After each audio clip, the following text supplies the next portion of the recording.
வணக்கம். இது big picture. நான் பாலா. இந்தியா கூட்டணி கூட்டத்தில் திமுக பங்கேற்காது என்கிற அறிவிப்பு அதிகாரப்பூர்வமாக வெளியாகி இருக்கிறது.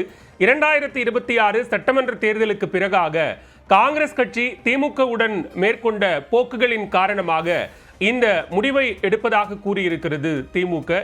எனவே இந்தியா கூட்டணி கூட்டத்தை திமுக புறக்கணித்திருப்பதன் மூலமாக என்ன தாக்கம் ஏற்பட போகிறது அப்படிங்கிறது தான் விரிவாக இந்த வீடியோவில் பார்க்க இருக்கிறோம். வருகிற ஜூன் 8ஆம் தேதி இந்தியா கூட்டணியினுடைய கூட்டம் கூட்டப்படுகிறது. அதற்கு அழைப்பு விடுக்கப்படுகிறதுங்கிறது தொடர்ச்சியாக கடந்த சில நாட்களாக பேசப்பட்டு வந்த விஷயம். அந்த கூட்டத்திற்கு தாவேகவுக்கு அழைப்பு விடுக்கப்படுமா அப்படிங்கிற கேள்விகள் காங்கிரஸை நோக்கி எழுந்தபோது நிச்சயம் தாவேகவிற்கும் நாங்கள் அழைப்பு விடுப்போம் அப்படின்னு காங்கிரஸ் சொன்னாங்க. குறிப்பாக காங்கிரசினுடைய மேலிட பொறுப்பாளரான கிரீஷ் சோடங்கர் செய்தியாளர்கள் சந்திப்பதில் தான் இந்த பதிலை சொன்னார். தாவேகவுக்கு நாங்கள் அழைப்பு விடுப்போம் அப்படின்னும் போது திமுக குறித்த கேள்விகளும் அவரிடம் முன்வைக்கப்பட்டது. திமுகவும் இந்தியா கூட்டணியில் ஒரு முக்கியமான அங்கம் தான். அவங்களால என்ன ப்ரொக்ரெசிவா இந்தியா கூட்டணியில் நடந்தது அப்படிங்கிறது குறித்தும் சில கேள்விகளை கிரீஷ் சோடங்கர் முன்வைத்திருந்தார். இந்த நிலையில தான் தற்போது திமுகவுக்கும் அழைப்பு விடுக்கப்பட்டிருக்கிறது. ஏற்கனவே திமுக கூட்டணியில் இடம்பெற்றிருந்த ஈவன் இந்தியா பிளாக்ல இடம்பெற்றிருந்த பல்வேறு தமிழ்நாட்டைச் சேர்ந்த கட்சிகளுக்கும் இந்த அழைப்பு என்பது விடுக்கப்பட்டிருக்கிறது. ஆனால் இந்த கூட்டத்தில் திமுக பங்கேற்காது என்கிற அறிவிப்பை வெளியிட்டிருக்கிறார்கள். சமீபத்திய சட்டமன்ற தேர்தல் முடிவுகள், அதனை தொடர்ந்து காங்கிரஸ் கட்சி செய்த துரோகம் அப்படின்னு அது கடுமையாக சொல்றாங்க. காங்கிரஸ் கட்சி செய்த துரோகத்தினால் திமுக தொண்டர்கள்லாம் கடுமையான மனக்கசப்பில் இருக்கிறாங்க. ஸோ அவர்கள் உணர்வுகளுக்கு மதிப்பளிக்கக்கூடிய வகையில் இந்த இந்தியா கூட்டணி கூட்டத்தில் திமுக பங்கேற்காது என்கிற ஒரு அறிவிப்பை முன்வைத்திருக்கிறார்கள். கடந்த காலங்களில் இந்தியா கூட்டணி ஒன்றிணைந்த போது, குறிப்பாக 2024 நாடாளுமன்ற தேர்தலுக்காக 2023 உருவான கூட்டணி இந்தியா பிளாக்.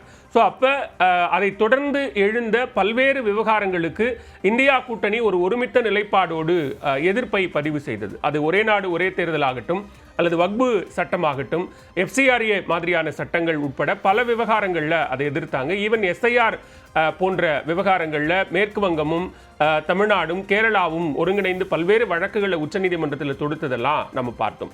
ஸோ அப்போ அப்படியான ஒரு சூழலில் இந்தியா கூட்டணியில் இடம்பெற்றிருக்கக்கூடிய மாநில கட்சிகளிடையே இப்படியான ஒரு பல முரண்பட்ட நிலைப்பாடு ஏற்பட்டிருப்பது அப்படிங்கிறது இன்னும் இந்தியா கூட்டணி வலிமையாகத்தான் இருக்கிறதா அப்படிங்கிற ஒரு கேள்வியையும் சேர்த்தே எழுப்புகிறது. ஏன்னா 2026 5 மாநில சட்டமன்ற தேர்தலில் மேற்கு வங்கத்தில் ஆட்சியை இழந்திருக்கிறார் மமதா. தமிழ்நாட்டில் திமுக ஆட்சியை இழந்திருக்கிறது. ஸோ இப்படியான சூழலில் இந்தியா கூட்டணியினுடைய இந்த கூட்டத்தை காங்கிரஸ் கூட்டுகிறது என்று சொன்னால், இங்கே தமிழ்நாட்டை பொறுத்த வரைக்கும் தாவேகவினுடைய ஒரு கூட்டணி அரசாங்கத்தில் காங்கிரஸ் இடம்பெற்றிருக்கிறார்கள். கேரளாவை பொறுத்த வரைக்கும் UPA, அங்கே காங்கிரஸ் தான் ஆட்சி.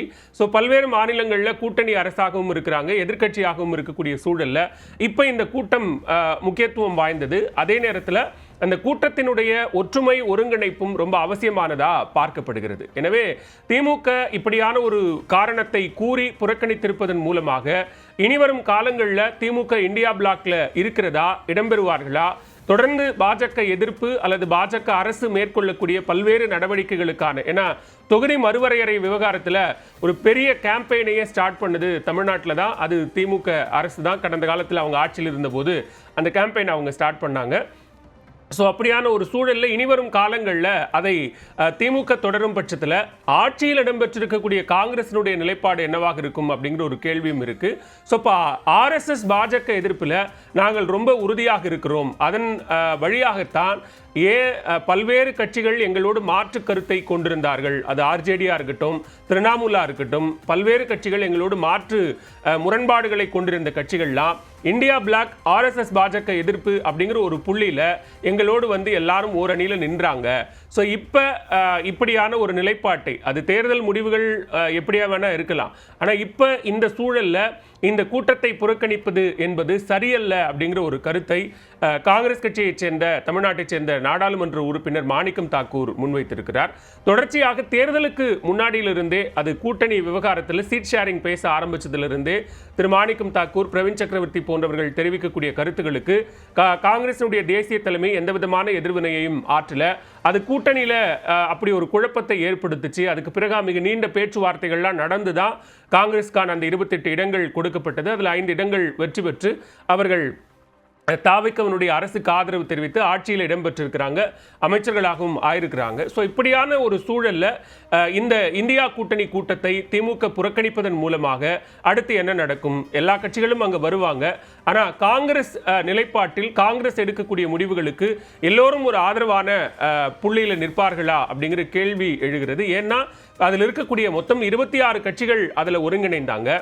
மாநில தேர்தல் அப்படின்னு வரும்போது, மாநிலங்களுக்கான சட்டமன்ற தேர்தல் அப்படின்னு வரும்போது அதே கூட்டணியில் இருக்கிற இந்தியா பிளாக்ல இருக்கிற பல்வேறு கட்சிகளே முரண்பட்டு நின்னதை நம்ம பார்த்தோம். அது தேஜஸ்விக்கும் காங்கிரஸுக்கும் ராகுலுக்கும் எழுந்த அந்த விஷயமா இருக்கலாம்.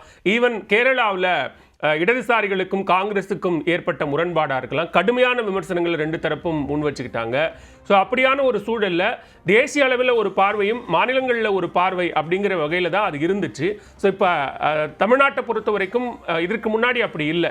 திமுகவுக்கும் காங்கிரஸுக்குமான உறவில் எந்த விதமான அந்த விரிசலும் இல்லை. அதனால் அது ஒரு இணக்கமான போக்காக பார்க்கப்பட்டது. ஆனால் இன்னைக்கு திமுக கூட்டணியிலேயே யாரெல்லாம் இருக்கிறா, எந்த கட்சியெல்லாம் இருக்குது, திமுக தனித்து தான் இருக்கிறதா, கூட்டணியில் இருந்தவங்கெல்லாம் இன்னும் தொடர்றாங்களா அப்படிங்கிற ஒரு கேள்வி இருக்குது. ஏன்னா காங்கிரஸ், இடதுசாரிகள், விசிக, ஐயுஎம்எல் எல்லாருமே தாவேக்கா அரசுக்கு ஆதரவு தெரிவித்திருக்கிறார்கள்.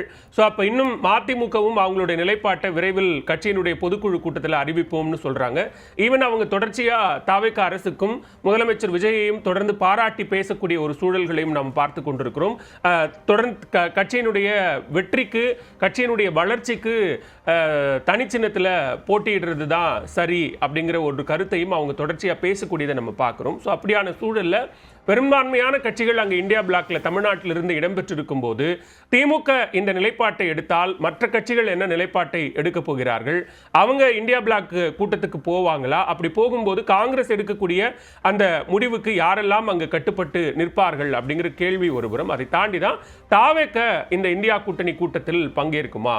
இங்க மாநிலத்தில் ஒரு ஆளும் கட்சியாக இருக்கிறார்கள். அந்த ஆளும் கட்சிக்கு காங்கிரஸ், ஐயுஎம்எல், விடுதலை சிறுத்தைகள், இடதுசாரிகள் எல்லாம் ஆதரவு தெரிவிக்கிறாங்க. ஸோ அப்படியான சூழல்ல பாஜக எதிர்ப்பு அப்படிங்கிற புள்ளியை நோக்கி இந்தியா பிளாக் கூட்டணிக்கு தாவேக்கா செல்லுமா? அப்படி ஒரு அரசியல் முடிவை உடனடியாக ஆட்சி அமைந்த மிக குறுகிய காலத்தில் தாவேக்கா எடுக்குமா அப்படிங்கிற ஒரு கேள்வியும். அது அரசியல் ரீதியாக அவங்க முன்வச்ச கருத்து என்பது இங்கே தமிழ்நாட்டை பொறுத்த வரைக்கும் எங்களுக்கு திமுக அரசியல் எதிரி, கொள்கை எதிரியாக நாங்கள் பாஜகவை பார்க்கிறோம் அப்படிங்கிறது தான் அவங்க முன்வச்ச வாதம்.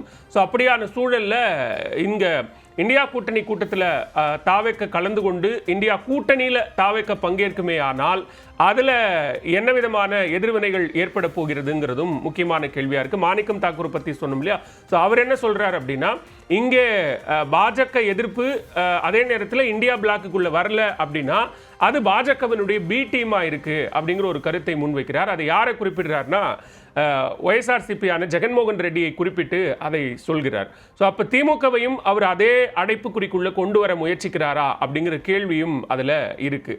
ஸோ இப்படியான சூழலில் அப்போ திமுகவுக்கு முன்னிருக்கக்கூடிய வாய்ப்புகள் என்ன?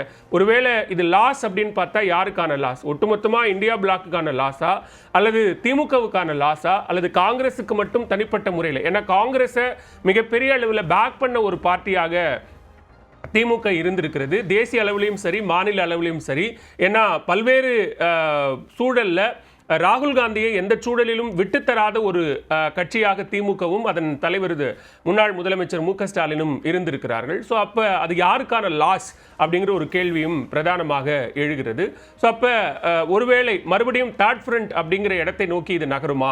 இன்னொரு 3வது அணியாக தேசிய அளவில் கட்டமைப்பதற்கான வாய்ப்புகள் இருக்கா? ஏன்னா கணிசமான நாடாளுமன்ற உறுப்பினர்களை திமுக வைத்துக் கொண்டிருக்கும் போது அந்த இடத்தை நோக்கி அவங்க நகருவாங்களா? அதன் அடிப்படையில் 2029 தேர்தலை அணுகுவார்களா அப்படிங்கிற ஒரு கேள்வியும் இருக்கிறது. இப்போ கூட்டணியில் இருக்கிற தமிழ்நாட்டை சேர்ந்த கட்சிகளினுடைய முடிவு என்ன அப்படிங்கிறதனுடைய அடிப்படையிலும் அந்த ரிசல்ட் இருக்கு அப்படிங்கிறத பார்க்கிறோம். எனவே 24 நாடாளுமன்ற தேர்தலில் பாஜகவை எதிர்த்து மிகப்பெரிய அளவில் தீவிரமாக களமாடிய இந்தியா கூட்டணி, இந்த இந்தியா கூட்டணி அப்படிங்கிறது Indian national developmental inclusive alliance அப்படிங்கிறது. அதில் 26 கட்சிகள் இடம்பெற்றிருந்தாங்க. அது எந்தெந்த கட்சிகள் அப்படிங்கிறதையும் நம்ம சுருக்கமாக பார்த்துடலாம்.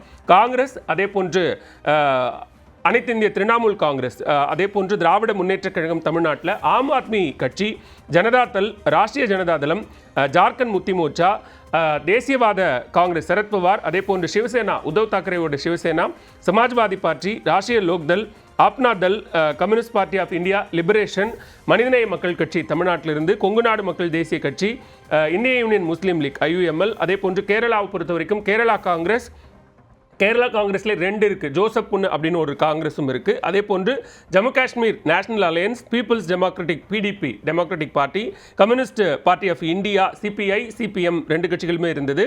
அதே போன்று புரட்சிகர சோசியலிஸ்ட் கட்சி, all India forward bloc, Mathimuka, Viduthalai Chiruthaigal கட்சி, இந்த 26 கட்சிகளும் அதில் இடம்பெற்றிருந்தாங்க. ஸோ இப்போ அடுத்ததா பல மாநிலங்களில் ஒரு அரசியல் மாற்றம் என்பது ஏற்பட்டிருக்கிறது.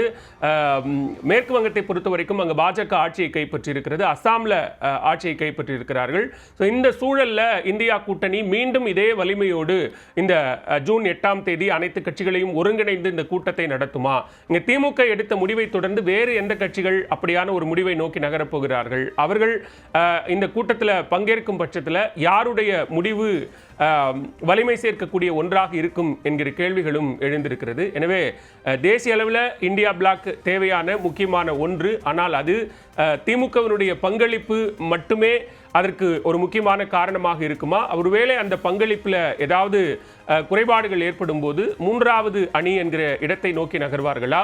அல்லது இந்தியா பிளாக்ல இருந்தால்தான் அது பாஜக எதிர்ப்பு, இல்லைன்னா அது பாஜக டீம் அப்படின்னு சொல்ற மாணிக்கம் தாக்கூருடைய கருத்துக்கு திமுக என்ன எதிர்வினை ஆற்றப் போகிறது அப்படிங்கிறதுலாம் இனிவரும் காலங்களில் முக்கியமான ஒன்றாக மாறி இருக்கிறது.